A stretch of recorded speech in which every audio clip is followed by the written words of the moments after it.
नमस्कार दोस्तों, कैसे हैं आप सभी। एक बार फिर से स्वागत है आपका ऑनलाइन क्लासेस के इस प्लेटफॉर्म पर। तो दोस्तों, जैसे कि प्रीवियस लेक्चर में हमने पढ़ा था और उम्मीद करती हूँ आपने भी पढ़ा होगा अच्छे से, आपने बहुत अच्छे से नोट्स बनाए होंगे।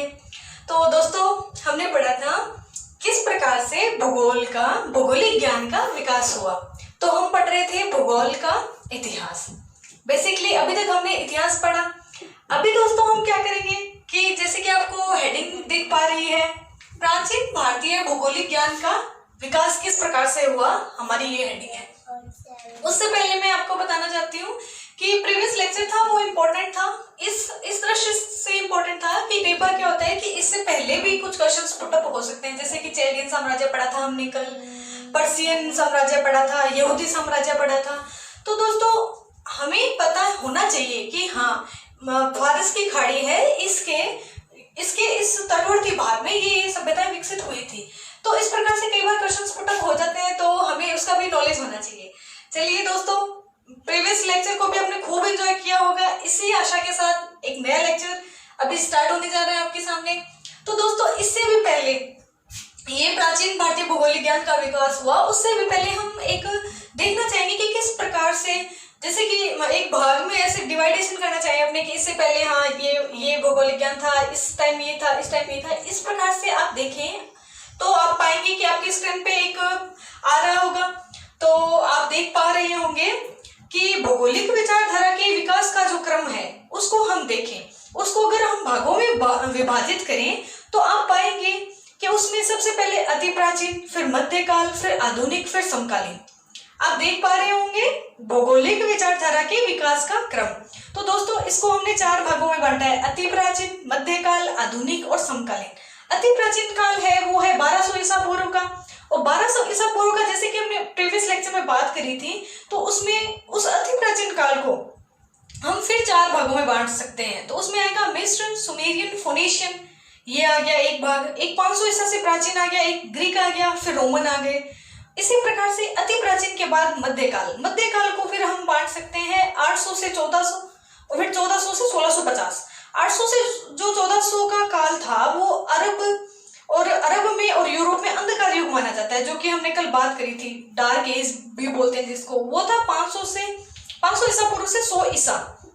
तो दोस्तों आपको याद रखना है कि मध्यकाल के फिर 2 भाग हो गए थे, एक तो अंधकार युग और एक खोजों में पुनर्जागरण का काल। वो था 1400 से 1650 ईसा का काल।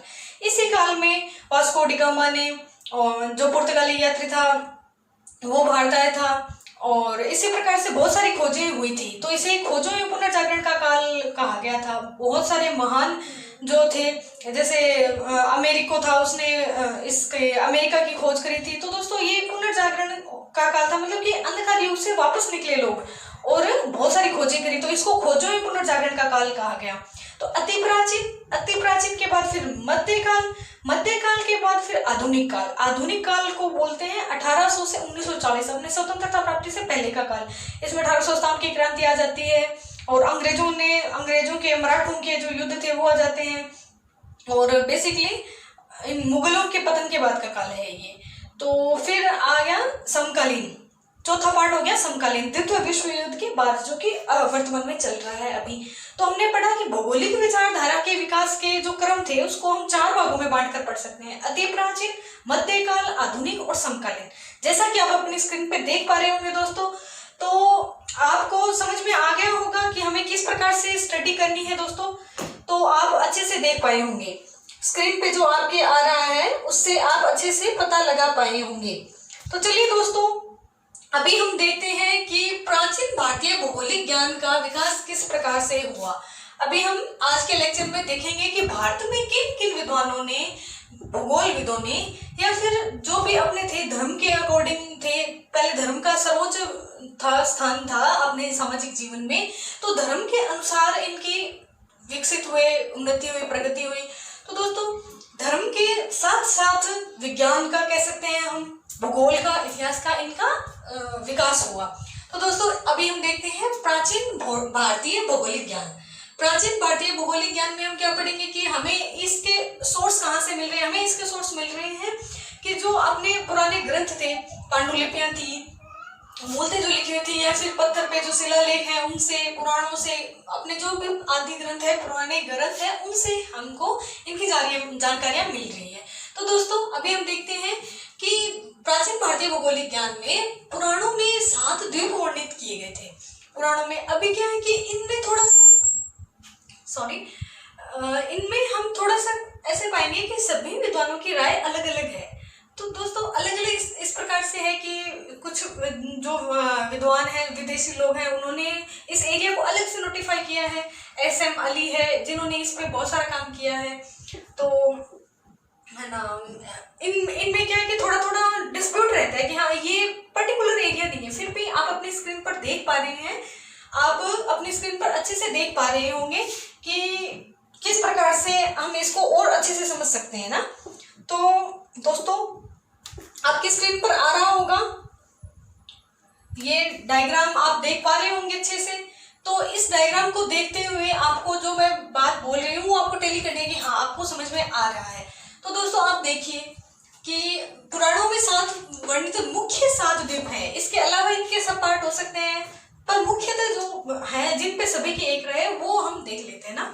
तो सबसे पहले ये है अपना क्रोंच द्वीप। क्रोंच, जम्बू, पुष्कर, पलाक्ष, शाल्मली, शक, कुश।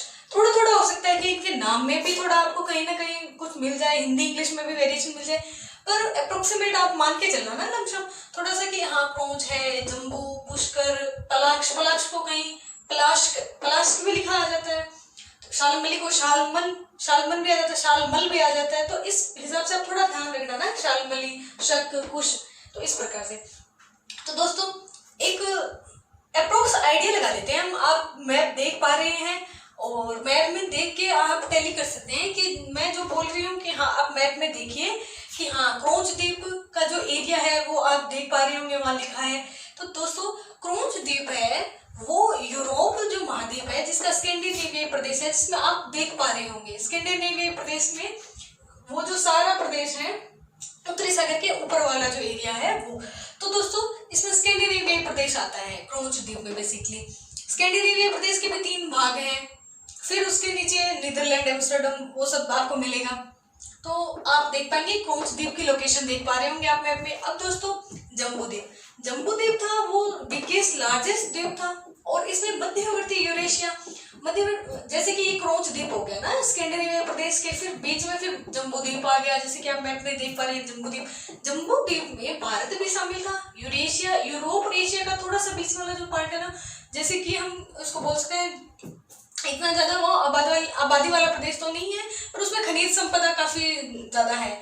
जैसे कि यूरोप और एशिया का थोड़ा सा कुछ मिक्स भाग है ना, जिसको हम यूरेशिया बोलते हैं, जिसमें जो यूराल पर्वत श्रेणी है उसके आसपास वाला भाग ना, तो उसको हम देख सकते हैं जम्बू द्वीप। फिर हम देख सकते हैं पुष्कर द्वीप में क्या आ जाएगा, चाइना आ जाएगा। अब आप इस बात को ध्यान रखिए कि जो दक्षिण पूर्वी एशिया है वो अलग से है, पर चाइना उसमें अलग है ना। चाइना तो इसमें है पुष्कर द्वीप में, और दक्षिणी जो एशिया है ना, दक्षिण पूर्वी एशिया, जापान और ये वाले द्वीप हैं जो छोटे मोटे, ये वाली दक्षिण पूर्वी एशिया यानी शक द्वीप में है। तो आप इस बात से कंफ्यूज मत होना कि हाँ चाइना के आसपास का एरिया तो वो भी इसी में होगा।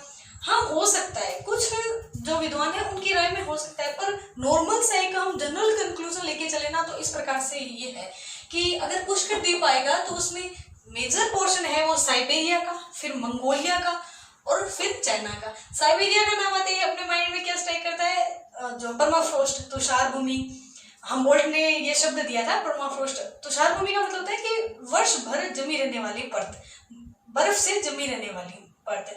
मतलब कि उसमें क्या होता है कि जो लेयर है बर्फ की इतनी घनी होती है कि उसमें वनस्पति का विकसित हो पाना संभव ही नहीं हो पाता। तो उसको वर्ष भर बर्फ से जमी रहने वाली या बर्फ से अनाच्छादित रहने वाली भूमि, तो उसको बोलते हैं परमाफ्रोस्ट। साइबेरिया को बेसिकली इसी नाम से जाना जाता है। और सर्वाधिक जो ठंडे तापमान है और परक्यूनांस का है जो सर्वाधिक ठंडा स्थान है वो भी साइबेरिया का है। तो आप इसमें थोड़ा एडिशनली आप इसको समझ सकते हो। और मंगोलिया, चंगेज खान का देश मंगोलिया, तो मंगोलिया डेजर्ट के लिए है, यहाँ पे बहुत नीचा तापमान रहता है, बहुत ठंड पड़ती है यहाँ भी। चाइना अपना पड़ोसी देश, दुश्मन देश। तो दोस्तों अभी हमने क्या पढ़ा, पुष्कर। इसका नाम क्यों दिया गया, पुष्कर नाम दिया गया। यहाँ पर कमल के पुष्पों की बहुलता थी, इसलिए इसको पुष्कर नाम दिया गया। पुष्कर नाम से आपको क्या याद रखना, कमल के फूल। बेसिकली इनके नामकरण है वो इस हिसाब से थे कि जैसे जहाँ पे जिस वनस्पति की या फिर जैसा उनका भौगोलिक वातावरण था उस हिसाब से इनके नाम दिए गए। तो आप एक बेसिक अंडरस्टैंडिंग बना के चलना है अपने को, हार्ड एंड फास्ट नहीं है यहाँ, ठीक है। कुछ थोड़ा बहुत हो सकता है आपको एग्जाम एज इट इज नहीं मिले, पर फिर भी आपको ये याद रखना है कि हाँ क्रोंच, स्कैंडिनेविया। अब मैप में देखोगे आपके माइंड में इजीली आप अंडरस्टैंड कर सकते हो, आपके माइंड में एक मैप की इजीली एक इमेज बन जाएगी, आपको बस वो इमेज बनानी है, आपको ये याद नहीं रखना। आप सिर्फ देखोगे कि हाँ ऊपर क्रोंच द्वीप, क्रोंच के बाद जम्बू, जम्बू के बाद पुष्कर, आपका इजीली बन जाएगा ना। जैसे कि हम देख पा रहे हैं ऊपर मैप में यूरोप है, यूरोप का इधर वाला भाग मेडिटेरियन सी के जस्ट ऊपर वाला, जैसे कि ब्रिटेन, द्वीप समूह और ये स्कैंडिनेविया प्रदेश, तो इनको हमने दिया क्रोंच नाम। क्रोंच के बाद हमने दिया जम्बू, जो बीच में यूरोप और एशिया का बीच वाला भाग आ गया ना, उसको मध्यवर्ती यूरेशिया को हमने नाम दे दिया क्रोंच द्वीप, क्रोंच द्वीप, इसका जम्बू द्वीप। फिर इसके बाद आ गया जो अपनी यूराल पर्वत श्रेणी उसके इधर वाले भाग को हमने नाम दे दिया पुष्कर द्वीप। यूराल पर्वत श्रेणी तो ऊपर से जैसे साइबेरिया वाला पार्ट हो गया, फिर उसके नीचे फिर चाइना और आते जाएंगे, मंगोलिया, चाइना ना, रूस भी, तो रूस की भी तो सीमा लगती है ना चाइना के साथ, तो आप उसको मैप से देखोगे ना, वर्ल्ड मैप से, तो आप इजीली उसको डिफाइन कर पाओगे।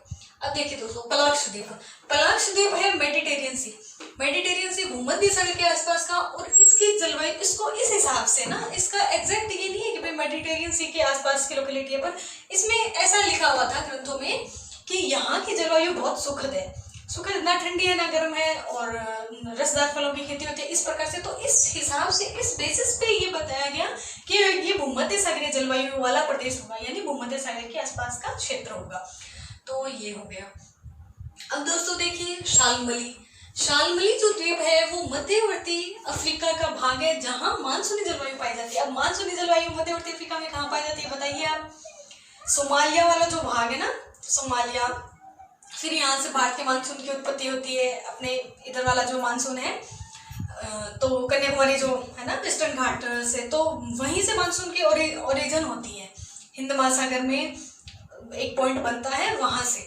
तो पहले मानसून जाता है अपने अफ्रीका, फिर वहां से अपने इंडिया में आता है ना। तो उससे ये पता लगाया गया कि मध्यवर्ती अफ्रीका का जो मानसून, एम का मतलब है यहाँ मानसून। मैंने ये शॉर्ट फॉर्म जानबूझ के लिखी है कि आपके माइंड में क्यूरियोसिटी हो कि हाँ एम क्या है। एम मानसूनी, कोपेन के क्लाइमेट कोड है ना एम, मानसूनी जलवायु के लिए। तो ए का मतलब उष्णकटिबंधीय, एम का मतलब मानसूनी, उष्णकटिबंधीय मानसूनी जलवायु। तो भारत में भी है, लगभग दक्षिणी एशिया में मध्य ये पाई जाती है, मानसूनी क्लाइमेट पाई जाती है। और अफ्रीका के इस वाले भाग में, अफ्रीका के जैसे अफ्रीका का ये वाला भाग है ना, अफ्रीका का ये वाला भाग है ना यहाँ, तो यहाँ करके यूं है, ये अपना वो है मेडागास्कर। तो ये जो सोमालिया वाला भाग है, और फिर ये अपने इंडिया का है ना,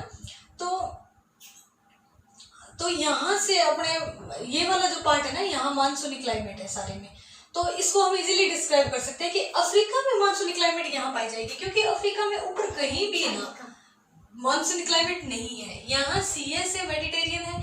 फिर अफ्रीका में लगभग एक बड़ा हिस्सा बी क्लाइमेट का है, BWH, BSHW, BWHW, इस प्रकार से थोड़ा सा यहाँ पे CS क्लाइमेट है।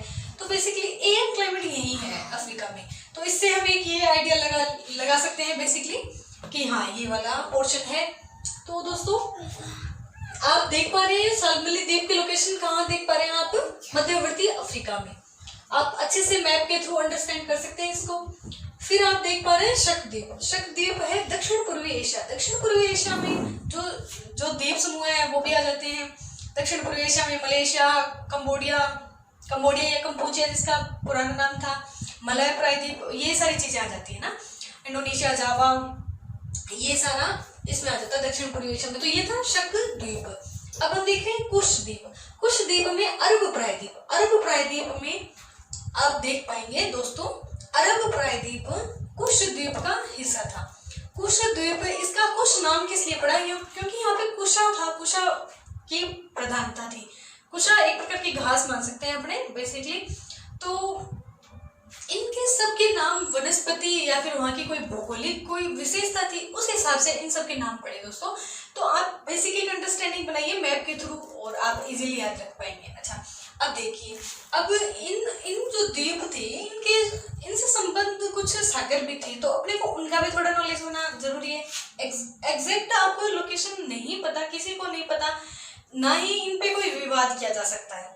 तो ये विवाद की क्षेत्र नहीं है, ये नॉर्मली एक अंडरस्टैंडिंग पैदा करते हैं अपने अंदर कि हाँ ये वाला एरिया इस प्रकार से था, ये वाला एरिया इस प्रकार से था। दोस्तों तो आप देखिए, जो क्रोच द्वीप था अपना, जो प्राचीन टाइम में, जो वर्तमान का स्कैंडिनेविया वाला प्रदेश है, स्कैंडिनेविया प्रदेश में बेसिकली 3 पार्ट है। तो आप देख पाएंगे कि उसके जो पास वाला था उसको दधिमंडल दही के जैसा श्वेत ना, तो दधी संस्कृत का शब्द है, दधी का मतलब है दही, तो दही की तरह वो जम जाता था। बेसिकली इसका कहने का मतलब है उत्तरी सागर के आसपास का क्षेत्र। तो आप देख पाएंगे क्रोच द्वीप के पास ऐसा क्वेश्चन पुटअप हो सकता है कि हाँ उत्तरी सागर के आसपास का क्षेत्र था, वो प्राचीन टाइम में क्या कहा जाता था। तो आप जैसे क्रोच, जम्बू, पुष्कर, पलाक्षी 3 ऑप्शन आ गए, तो आप आराम से आंसर दे सकते हैं कि नहीं, जम्बू द्वीप था, वो तो बिल्कुल मिड का था, मध्यवर्ती यूरेशिया पार्ट था, और पुष्कर द्वीप था, वहाँ कमल के पुष्पों की बहुलता थी, तो कमल के पुष्प तो यहाँ तो बर्फ में तो बन नहीं सकते, पैदा नहीं हो सकते, तो आप इजीली बता सकते हैं कि क्रोच द्वीप था। तो दोस्तों यहाँ जो सागर था उसका नाम था दधिमंडल। जम्बू द्वीप के पास जो सागर था उसका नाम था शारोद सागर। शार का मतलब होता है क्षार, अम्ल क्षार, आपने नाम सुना होगा शायद। तो क्षार मतलब एल्कली का गुण होता है, जैसे एक क्षार का मतलब होता है, जैसे साइंस में एक डेफिनेशन देने चाहे जब, तो भाई अम्ल है वो लाल लिटमस होता है, उसको नीले लिटमस को लाल कर देता है और वो लाल लिटमस को नीला कर देता है। तो अपने को वो वाली डेफिनेशन तो नहीं देखनी, पर अपने क्षार और अम्ल में बेसिक डिफरेंस ऐसे कर सकते हैं कि एक एक होता है, स्केल होता है एक ना, अम्लता को, लवणता को मेजर करने का एक स्केल होता है। तो ये होता है 0 से 14 तक, इसमें नंबर लिखे होते हैं 0 से 14 तक। तो जो 7 पे होता है वो क्या होता है, न्यूट्रल। 7 वाला आप देख पा रहे होंगे ना, ये होता है न्यूट्रल। और 7 से इधर चलते हैं 0 की तरफ, तब तो वो अम्लीय है, एसिडिक है। क्या है, एसिडिक। इधर चलेंगे तो ये है एसिडिक, आप देख पा रहे होंगे शायद, एसिडिक। और अगर 7 से इधर 14 की तरफ चलेंगे तो ये क्या होगा, बेसिक। तो ये एक माप है, इससे हम बता सकते हैं कि हाँ ये वाला क्वेश्चन, मतलब 7 से ज्यादा जिसके पीएच होंगे, पीएच स्केल है बेसिकली, तो साध्यता और लवणता का मापन करने के लिए। ये भी आप याद रख लीजिए, जनरल नॉलेज होना ही चाहिए सब चीज़ों के बारे में। मैंने प्रीवियस लेक्चर में भी बताया था कि ज्योग्राफी है वो उसकी ब्रांचेज हर कहीं निकली हुई है, तो अपने को सब चीज़ों का नॉलेज होना जरूरी है। चलिए दोस्तों, ये हो गया शारोद सागर, जिसमें क्षार के समान जल पाया जाता है, क्षार के समान। ठीक है, अभी चलते हैं पुष्कर जो द्वीप था उसके जो पास का जो उसके संबंध का सागर था, तो उसका नाम था शुद्धोदक सागर। शुद्धोदक यानी शुद्ध जल पाया जाता था जिसमें, तो ये हो गया शुद्धोदक सागर।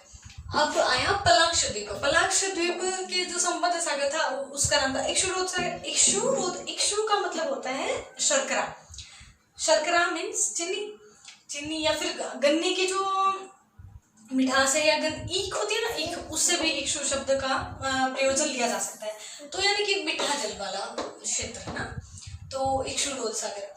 और सुरोद सागर, सुर का मतलब सुरा मदिरा, इस हिसाब से इसका अर्थ लिया जाता है। शीर का मतलब होता है दूध, है ना। ये सारे संस्कृत के शब्द हैं, तो शायद आपको थोड़े अटपटे लग रहे होंगे, तो आप इनको समझ सकते हैं। इक्षु का मतलब मीठा, सुरोद का मतलब सूरा जैसा, और शिरोद का मतलब दूध जैसा। शीर मतलब दूध, खीर शीर ऐसे याद रख लेना ना, खीर शीर। तो शीर का मतलब दूध।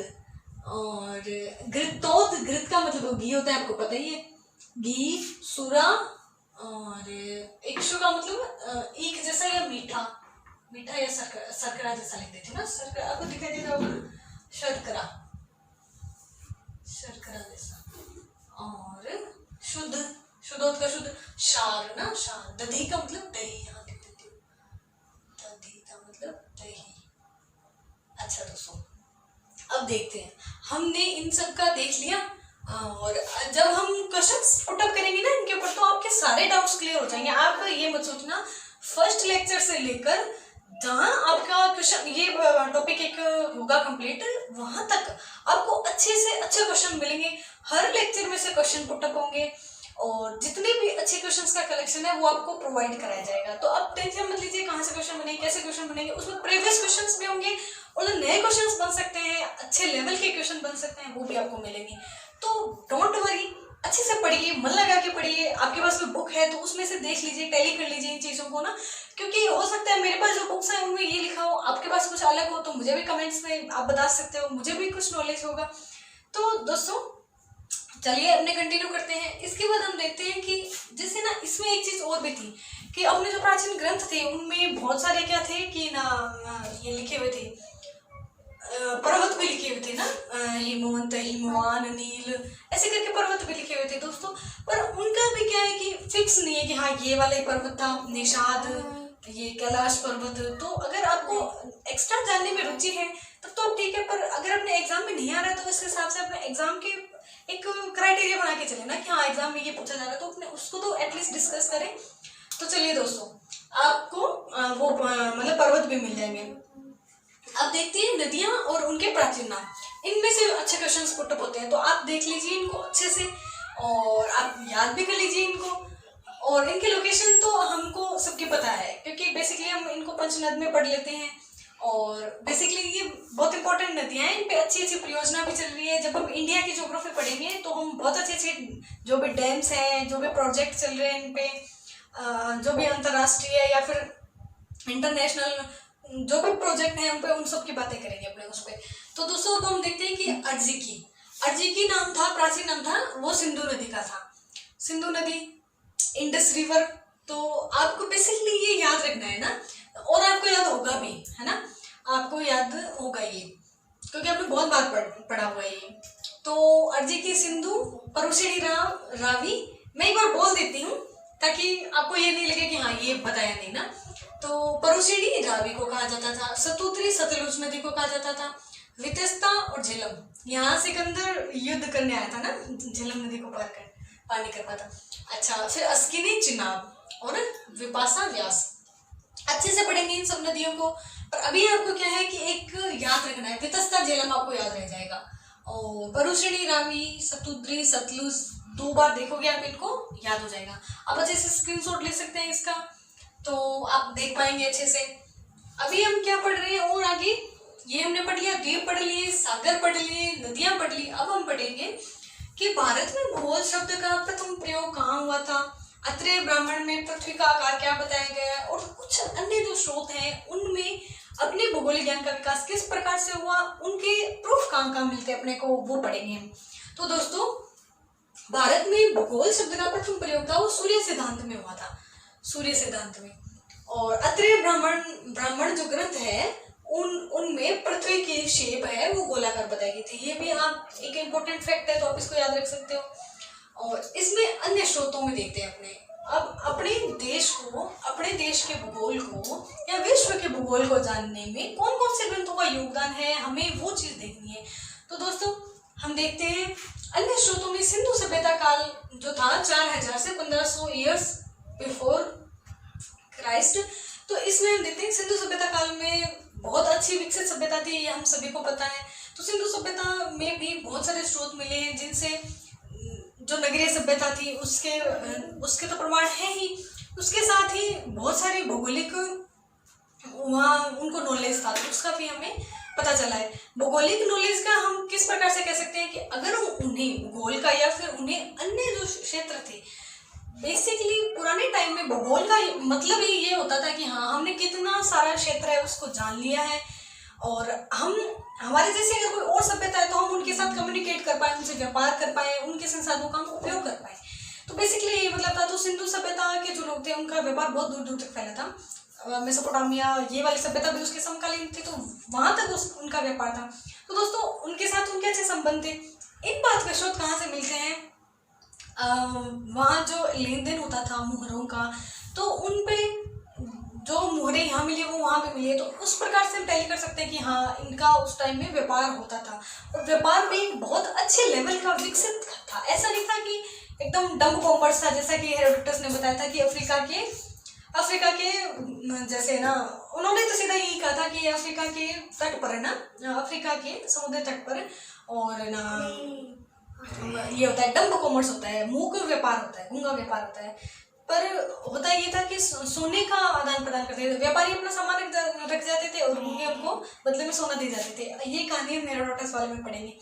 तो उस प्रकार का डंप कॉमर्स भी नहीं था, बेसिकली आप इतना समझ लो, डंप कॉमर्स नहीं था, बहुत अच्छे लेवल का विकसित उनका नॉलेज था, ज्योग्राफी के बारे में था, उनको सब चीज़ों का नॉलेज था, कॉमर्स की अच्छी अच्छी टेक्निक्स थी उनके पास। तो है ना, सिंधु सभ्यता में भी भूगोल का बहुत ज़्यादा विकास हुआ। दोस्तों अभी हम देखते हैं वैदिक काल। वैदिक काल में जो अपने 4 वेद हैं, बेसिकली अथर्ववेद, यजुर्वेद, सामवेद, ऋग्वेद, तो इस टाइम में भी बहुत ज़्यादा भूगोल का विकास हुआ, संगीत का विकास हुआ, बहुत सारी चीज़ें विकसित हुई। इनमें ब्रह्मांड बताया गया, प्रजापति बताया गया, श्रुति थी अपने, उनमें भी बहुत सारा ज्ञान का विकास हुआ। बेसिकली कहते हैं कि हमारे जो प्राचीन ऋषि मुनि कह सकते हैं, उनको शिक्षक थे, जो आचार्य थे, उन्होंने वर्बली मौखिक रूप से और ना उस ज्ञान का प्रसार किया। फिर उनको वेदों में लिखने की परंपरा हुई, फिर उन्होंने ग्रंथ लिखे, तो इस प्रकार से ज्ञान का विकास हुआ। फिर रामायण महाभारत काल में देखते हैं, तो रामायण महाभारत हम भी देखते हैं, हमने भी पढ़ा है, हमने हिमवान पर्वत पढ़ा है, कैलाश पर्वत का भी सबने नाम सुना है। और महाभारत में हम राजवंश पढ़ते थे, गांधार, पांचाल, और कौरव भी पढ़ते थे, कौरव वंश था। तो दोस्तों ये सारे भी एरियाज है ना, इनमें ये साम्राज्य थे, तभी तो हम उनका नाम पढ़ पाए।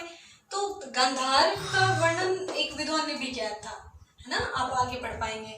तो एक विद्वान था जो गांधार साम्राज्य तक की जानकारी रखता था और आगे की नहीं रखता था, इस प्रकार से कुछ आएगा आपके ना। तो रामायण महाभारत काल में भी काफी उन्नति हुई और भूगोल का जो विकास था वो आगे पहुंचा। इसी प्रकार बौद्ध और जैन ग्रंथ थे, बौद्ध और जैन ग्रंथ में भी बहुत सारी उन्नति हुई। बेसिकली आपको जो समझने की चीज है वो यही है कि आप एक बार इनमें थोड़ा सा एक हो जाए, आपको ना आपके माइंड में एक चीज सेट हो जाए कि हाँ ये सिंधु सभ्यता काल था। इस टाइम मतलब 4000 से 1500 बीसी में भी भूगोल का आविष्कार हो चुका था और निरंतर विकास हो रहा था। तो आपको एक यूं नहीं लगे कि हाँ बिल्कुल भी हमारे पूर्वजों ने कुछ नहीं किया, सब हमको ही करना पड़ रहा है, तो आपको ये वाली फीलिंग नहीं है। इसलिए अशोक महान और गुप्त काल में भी, पौराणिक काल में भी, जैसे कि हमारे 18 पुराण हैं, इनमें भी बहुत अच्छा वर्णन मिलता है हमें। तो दोस्तों ये वीडियो था, ये बेसिकली ये था कि भारत में भूगोल का विकास, नदियां, द्वीप, इनके नाम किस प्रकार से थे, प्राचीन समय में क्या था, तो उसका एक बेसिक अंडरस्टैंडिंग बनाने का वीडियो था। अगर इसमें कुछ डाउट है तो आप कमेंट सेक्शन में डाल सकते हो, अपनी जो क्वेरीज है वो पूछ सकते हो। और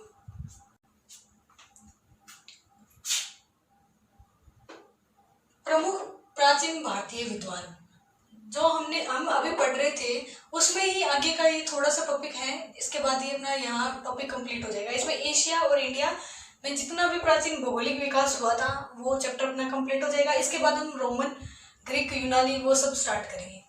तो दोस्तों हमने पढ़ा था कि प्रमुख, हमने प्राचीन भौगोलिक विकास हुआ था उसमें द्वीप पढ़ लिए थे, सागर पढ़ लिए थे हमने, जो भी इम्पोर्टेंट थे। तो और प्रमुख जो इनके जो स्रोत थे हमने वो भी पढ़ लिए थे। तो अभी हम नेक्स्ट क्या पढ़ रहे हैं कि जो प्रमुख विद्वान थे उनका भी थोड़ा वर्णन पढ़ लेते हैं, क्योंकि ये भी काफी इम्पोर्टेंट है, इसमें से भी डायरेक्ट क्वेश्चन बन जाता है कभी कभी।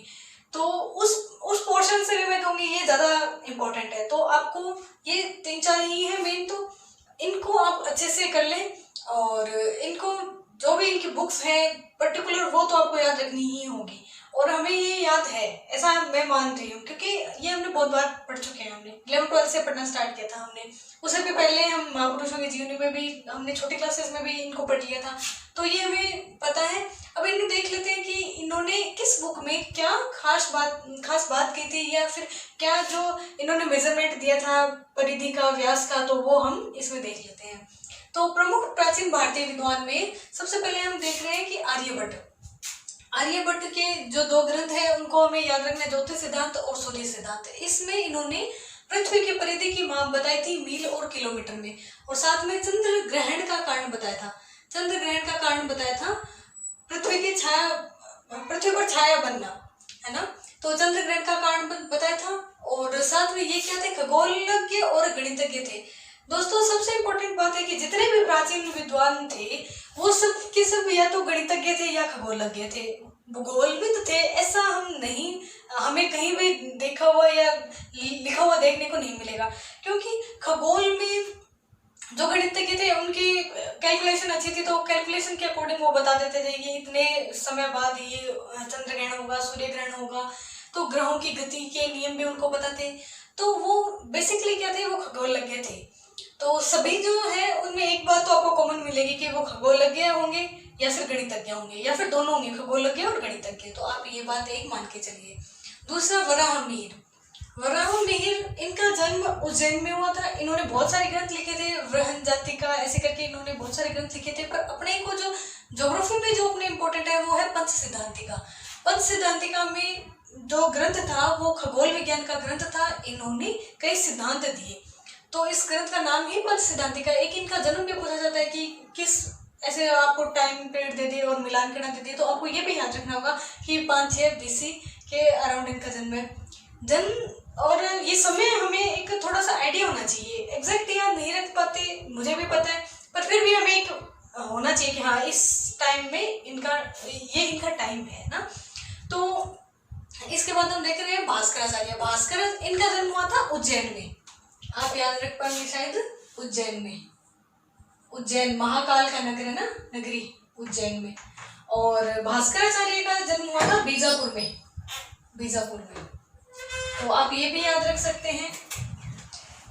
भास्कराचार्य के जो 2 ग्रंथ थे वो थे सिद्धांत शिरोमणि, कर्ण कुतूहल। वराहमिहिर, इनका जन्म हुआ था उज्जैन में। इसके बाद हम पढ़ रहे थे भास्कराचार्य। भास्कराचार्य के 2 प्रमुख ग्रंथ हैं, सिद्धांत शिरोमणि और कर्ण कुतूहल। भास्कराचार्य के ये जो 2 ग्रंथ है इनको हमें याद रखना है। साथ में इसमें जो सिद्धांत शिरोमणि ग्रंथ है इसमें इन्होंने वायुमंडल की परतों की माप बताई। बेसिकली जो आज हम पढ़ रहे हैं स्ट्रेटोस्फेयर, ओजोनोस्फेयर, ये जो पढ़ रहे हैं ये आज की लैंग्वेज है, पर इससे पहले भी इन्होंने प्रयास किया था और अच्छा प्रयास किया था, और इन्होंने वायुमंडल की परतों की माप बताई थी। तो ये डायरेक्ट क्वेश्चन पुटअप हो सकता है कि प्रमुख प्राचीन भारतीय विद्वान थे, उनमें से ऐसा कौन सा विद्वान था जिसने वायुमंडल की परतों की माप बताई। तो आप इजीली इस बात को कर पाएंगे। भास्कराचार्य बहुत इंपॉर्टेंट विद्वान थे। तो इन्होंने साथ में ये भी एक बहुत इंपॉर्टेंट काम किया था, गुरुत्वाकर्षण बल का वर्णन किया था। इन्होंने ही सबसे पहले बताया था कि पृथ्वी है वो अपने, पृथ्वी पर जो भी चीजें हैं वो गुरुत्वाकर्षण बल के कारण स्टेबल है। तो ये बात भी इन्होंने बताई थी, ये भी बहुत इंपॉर्टेंट है। और साथ में कर्ण कुतूहल जो इनका, ये जैसे ना एक बात ये भी पूछी जा सकती है कि सिद्धांत शिरोमणि में इस बात का उल्लेख है, कर्ण कुतूहल जो ग्रंथ है वो किस बारे में ये किसका वर्णन है, तो वो हमें बताना है कि ज्योतिष और खगोल विज्ञान का वर्णन है। दोनों ग्रंथ है, अलग अलग नाम है, इनमें कार्य भी इनका अलग अलग किया हुआ है, तो हमें उस हिसाब से याद रखना पड़ेगा। अभी देखिए, भारतीय जो खगोलविद हैं उनको हमने जान लिया, खगोलज्ञ कह सकते हैं, गणितज्ञ कह सकते हैं। अब इसके साथ प्राचीन चीनी भौगोलिक ज्ञान भी हमें पढ़ना पड़ेगा, क्योंकि ये यूजीसी नेट के सिलेबस में है, तो ये हमारे सिलेबस में तो हमको पढ़ना पड़ेगा। वर्तमान में तनाव चल रहा है हमारी सीमाओं पर, बॉयकॉट भी बहुत चल रहा है प्रोडक्ट्स का, पर हमें ये पढ़ना पड़ेगा, क्योंकि जो विद्वान होते हैं ना वो किसी भाषा संस्कृति से बिलोंग नहीं करते, उनका ज्ञान सबके लिए बहुत फायदेमंद होता है। तो चलिए पढ़ते हैं प्राचीन चीनी भौगोलिक ज्ञान। प्राचीन चीनी भौगोलिक ज्ञान, जैसे कि हमने नेक्स्ट जो प्रीवियस लेक्चर था उसमें भी पढ़ा था कि जो भी संस्कृतियां विकसित हुई वो किसी न किसी नदी घाटी में ही विकसित हुई, क्योंकि वहाँ पर्याप्त दशाएं थी। तो इसी प्रकार जो प्राचीन चीनी भौगोलिक ज्ञान था वो यांगटी से क्या और हांगहो नदी या वांगहो नदी भी कह सकते हैं इसको, तो उसमें उस नदी घाटी में विकसित हुआ। यांगटी से क्यांग नदी बहुत बड़ी नदी है, चीन की प्रमुख नदी है, उसका बेसिन है वो बहुत उपजाऊ बेसिन है। इसका हम पढ़ेंगे जब हम वर्ल्ड का रीजनल करेंगे तो उसमें पढ़ेंगे। और हांगहो नदी को चीन का शौक भी कहा जाता है, ये क्वेश्चन आपने बहुत अच्छे से पढ़ा होगा, तो ये भी आपको पता है। तो नदी घाटी में सभ्यता विकसित हुई। अब देखिए इनमें जो तीन है प्रमुख, इन्हीं को हम पढ़ते हैं। तो प्राचीन चीनी भौगोलिक ज्ञान था। एक ये भी कारण था कि ये ज्ञान ज़्यादा फैल नहीं पाया, क्योंकि जो चीनी लैंग्वेज है वो बहुत ज़्यादा कठिन है, हमें पता है। जो चाइना की जो लिपि है वो भी बहुत कठिन है, तो इस वजह से इनका ज्ञान दूसरे लोग समझ नहीं पाए, तो ज़्यादा ये डिलीवर नहीं कर पाए, अपने ज्ञान को फैला नहीं पाए, तो इनका अपने क्षेत्र में ही सिमट कर रह गया। तो अब हम देखते हैं इनका जो प्रथम जो था ना विद्वान, उसका नाम था चांग हिंग। चांग हिंग का टाइम था 1778 से 139 AD, और ये भी खगोलज्ञ और गणितज्ञ थे। तो आप इनको याद रख सकते हैं। चांग हिंग 2-3 बार पढ़ेंगे तो आपको ये याद हो जाएगा। हो सकता है ये आपने पहली बार पढ़ा होगा, पर आप जब इनको देखोगे तो आपको याद हो जाएगा ये। तो इनका टाइम भी मैच करना आ सकता है एग्जाम में, और डायरेक्ट इनका नाम भी आ सकता है। तो आगे जो है पेई हेसियू ये थे, खगोलज्ञ थे और मानचित्रकार थे। इनका टाइम था 224 से 271 AD। तो आप टाइम याद रख सकते हो। टाइम याद नहीं रख सको तो इसमें ये वाला चीज़ है ना जो इम्पोर्टेंट है कि ये मानचित्रकार भी थे, मानचित्रकार थे। और इन्होंने क्या किया था कि जो नदी बेसिन है उसमें किस प्रकार का सेटलमेंट होना चाहिए, बस्ती का क्या प्रारूप होना चाहिए, उस पर इन्होंने काम किया था। और नगरीय व्यवस्था का भी इन्होंने वर्णन दिया था। तो बेसिकली ये मानचित्रकार थे और नगरीय व्यवस्था का वर्णन किया था इन्होंने। तो हमें पेई हेसियू इस हिसाब से याद रखना है कि ये खगोलज्ञ के साथ गणितज्ञ नहीं थे, आप ये गलती नहीं करोगे, ये मानचित्रकार थे। अच्छा, अब देखते हैं चुन सू पेन। नाम थोड़े अटपटे हैं, पर 3-4 बार अपने पढ़ेंगे तो इनको याद कर लेंगे आराम से। तो ये क्या था, मध्यकाल का प्रमुख खगोल विज्ञानी था, और ये चीन का बहुत महत्वपूर्ण खगोल विज्ञानी था। इसको याद रखना है अपने को। अब अगर इनके ग्रंथ लिखे भी होते तो भी अपने को याद नहीं होते, क्योंकि इनकी लैंग्वेज ही ऐसी है। तो दोस्तों, आशा है कि आपको बहुत अच्छा लगा होगा ये लेक्चर, आपको कुछ नया मिल पाया होगा इस लेक्चर में। तो हमारा प्रयास रहेगा हम आपके लिए और अच्छा कंटेंट लेके आए, और अच्छा करते रहें, आप भी हमारे साथ और अच्छे से पढ़ते रहें। तो दोस्तों, आप इसके अच्छे से नोट्स बना सकते हो, आप इसका स्क्रीनशॉट ले सकते हो। तो best of luck, stay tune, stay blessed, very very very best of luck. नमस्कार दोस्तों।